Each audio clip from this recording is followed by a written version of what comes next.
Good morning.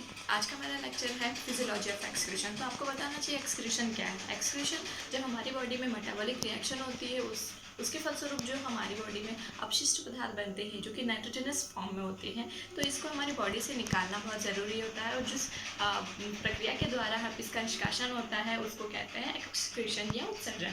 ठीक है, अब इसके लिए जो पार्टिसिपेट करने वाला जो अंग है वो किडनी होता है, क्योंकि किडनी में ही जो ब्लड से जो नाइट्रोजनस वेस्ट होता है उसका निष्कासन और यूरिन फॉर्मेशन किडनी के द्वारा ही होती है। तो हम जो हमारा उत्सर्जन तंत्र होता है ये कुछ भागों से मिलकर बनता है। पहले हम बात करते हैं, इसमें वन पेयर किडनी होती है, वृक्क जिसको कहते हैं, इससे वन पेयर में यूरेटस निकली होती है, मूत्रवाहिका जिसे कहते हैं। उसके बाद जो कलेक्शन होता है यूरिन का यूरिनरी ब्लैडर में होता है और यूरेथ्रा के द्वारा वो उसका एक्सक्रीशन आउटसाइड किया जाता है। इसमें हम बात करते हैं किडनी पर। तो किडनी हमारे यकृत के नीचे उपस्थित होती है। ठीक है, जो किडनी होती है उसका वन साइड का उभरा हुआ जो भाग होता है वो कॉन्वेक्स होता है। ठीक है, और नीचे जो दबा हुआ भाग होता है जहाँ से हाइलस से गड्ढा बनता है, कॉन्केव होगा, वहाँ से एक गड्ढे से जो निकलती है यूरेटर। ठीक है, यूरेटर कलेक्ट होती है यूरिनरी ब्लैडर पे। इसकी हम चौड़ाई की बात करते हैं, लंबाई की बात करते हैं। 11 सेंटीमीटर लंबा होता है, 6 सेंटीमीटर चौड़ा होता है, उसकी मोटाई 3 सेंटीमीटर होती है। ठीक है, इसमें 2 पोल होते हैं, ये ऊपर की ओर सुपेरियर पोल और नीचे की ओर इन्फीरियर पोल। सुपेरियर पोल के ऊपर एक अधिवृक्क ग्रंथि जो होती है वो भी पेयर में उपस्थित होती है। ये बेसिकली 3 लेयर से ये ढका हुआ रहता है। अब हम किडनी की एलएस के ऊपर जाते हैं, तो यहाँ फोकस कीजिएगा। जो एलएस हम आपको बताने जा रहे हैं इसमें आप देख रहे हो ये मोस्टली कुछ 2 भागों में ये बटा हुआ रहता है। इसमें जो सबसे बाहर का जो भाग होता है ये कॉर्टेक्स होता है और अंदर का जो भाग होता है वो मेड्यूला होता है। इसका आप ऊपर ये देख रहे हो, ये उभरा हुआ भाग जो होगा ये उत्तर होता है कॉन्वेक्स और नीचे का कॉन्केव होता है। कॉन्केव एक गड्ढा हाइलस जिससे यूरेटस बाहर निकली होती है, और इसी में धमनी और शिरा जो रीनल आर्टरी और वेन है इसी से निकलती है और इसमें जाती है। इसके साथ साथ इसमें से यूरेटस बाहर निकलती है और जो नर्व्स होती है, ठीक है, वो भी यहाँ से अंदर बाहर जाती है। अब हम बात करते हैं इसमें जो मेड्यूला है। मेड्यूला में आपको दिखते हैं इसमें अप्रॉक्सिमली 8 से 18 नंबर्स में कुछ ऐसे स्ट्रक्चर होते हैं जिसको हम पैरामिड्स कहते हैं। ठीक है, इसी पैरामिड को हम अगर देखें तो एक पैरामिड दूसरे पैरामिड के द्वारा एक स्ट्रैंड से अलग होता है। उस स्ट्रैंड को हम कहेंगे रीनल कॉलम ऑफ बर्टीनी। ये रीनल कॉलम बर्टीनी के द्वारा ही ये एक पैरामिड दूसरे पैरामिड से अलग होता है।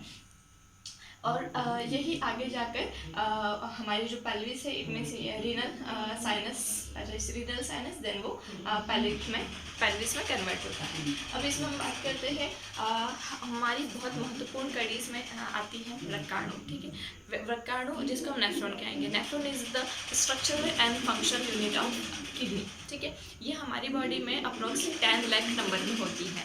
कुछ नलिकाएँ होती हैं वो अतिपुंजरित रूप में होती है। वही वृक्काणु हमारे बॉडी में अगर देखा जाए तो भ्रूणी अवस्था में ये जितने नंबर्स में होती है उतना ही नंबर इसका पूरी लाइफ टाइम बना हुआ रहता है। ठीक है, और जब ये ग्रोथ अवस्था में जाती है तो इसकी वृद्धि होती है, इसकी संख्या में कभी बढ़ोतरी नहीं होती है। अगर इसमें कोई किसी तरह से प्रॉब्लम होती है, डिसकंस्ट्रक्शन होने लगता है नेफ्रॉन के नंबर्स में, तो वहाँ पर वो किडनी फेलिवर में हम उसको देख सकते हैं। ठीक है, इसका एंशॉर्ट यही नंबर है कि इसमें पुनरुद्भवन रीजनरेशन इसका नहीं हो पाता है। ठीक है, नंबर्स ऑफ नेफ्रॉन का। अब हम इसमें डिटेल स्ट्रक्चर ऑफ नेफ्रॉन की बात करने जा रहे हैं। जो हमारा ये स्ट्रक्चर है, ठीक है, इस नेफ्रॉन को हम एक इंडिविजुअल नेफ्रॉन की स्टडी कर रहे हैं। इसमें कुछ भाग में बता दूं, ये कुछ बेसिकली इम्पॉर्टेंट 5 भागों का बना होता है। First Bowman capsule, second proximal convolutive tube, समीपस्थ कुंडलित नलिका, उसके बाद Henle loop, then fourth one is distal convolutive tube जिसको हम कहेंगे दूरस्थ कुंडलित नलिका।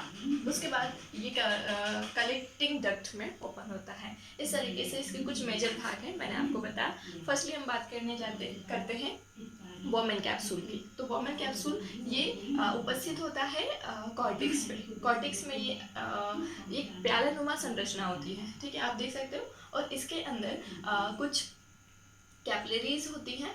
वो कैपिलरीज इसमें एक गुच्छा बनाती हैं, ठीक है, उस गुच्छे को हम कहेंगे ग्लोमेरुलस। तो ये बोमेन कैप्सूल, इवन कैप्सूल और ग्लोमेरुलस ये दोनों यूनिट मिलकर बनाती हैं मैल्पीजियन कार्पसल्स, ठीक है। मैल्पीजियन कार्पसल्स ये बनाती है। ये दोहरी वॉल का होता है, दोहरी भित्ति होती है। इसमें जो खाली स्पेस आप देख रहे हो इसको हम कहते हैं बोमेन स्पेस, ठीक है। इसकी दो लेयर होती है, एक पैराइटल और अंदर की विसरल। जो इसकी वॉल होती है, यहाँ से कुछ पोडोसाइट, कुछ कोशिकाएं होती, वो उस पोडोसाइट कोशिकाओं से कुछ प्रवर्ध निकले होते हैं। वो प्रवर्ध उस ग्लोमेरुलस की कोशिकाओं से मिलकर एक स्ट्रक्चर बनाती है जिसको हम ग्लोमेरुलस मेम्ब्रेन कहते हैं।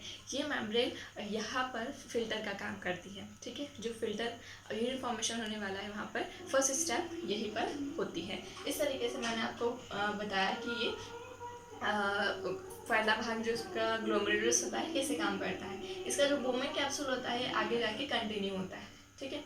अब यहाँ पर बात करते हैं second part, proximal convolutive tube. इसको हम प्रॉक्सिमल इसलिए कह रहे हैं क्योंकि ये बोमेन कैप्सूल के पास में उपस्थित है, पास में प्रेजेंट है। अब यहाँ पर बोमेन कैप्सूल इसकी नेक से ये एक जो ट्यूब में ओपन हो रहा है इसको प्रॉक्सिमल कन्वोल्यूटिव ट्यूब कहेंगे। कन्वोल्यूटिव क्योंकि ये अति कुंडलित होता है, ठीक है।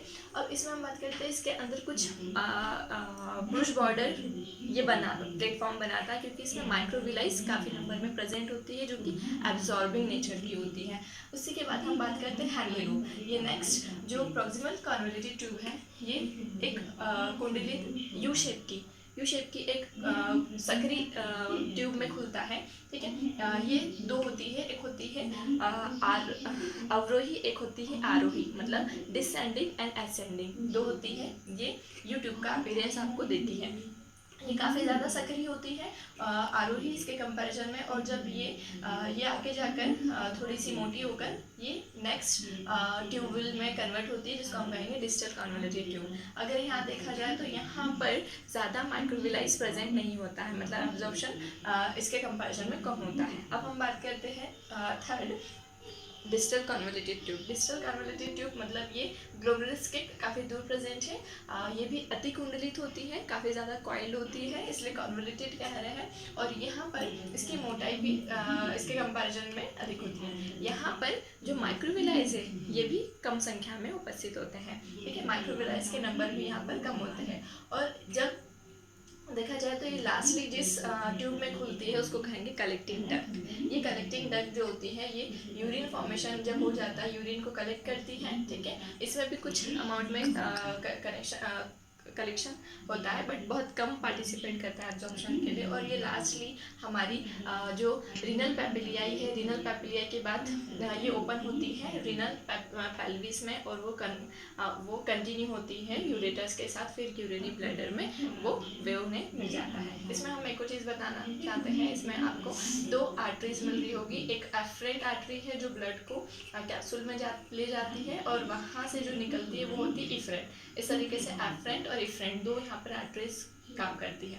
यहाँ पर जो हमने ड्रॉ किया है आर्टरीज जो है केशिकाएं वो उसको ट्यूबुल को कवर करके रखती है, और यहाँ पर ये वेन्स, ठीक है। इट मीन्स जो भी हमारा यहाँ से निस्यंदन जाने वाला है फिल्ट्रेट में से जो भी एब्जॉर्प्शन होगा, सोडियम पोटेशियम वटेवर जो भी हमारी बॉडी के लिए यूजफुल है उसका एब्जॉर्प्शन होता है वो आर्टरीज में जाता है। ये तो हम फंक्शन पे आ गए, फंक्शन की बात करें।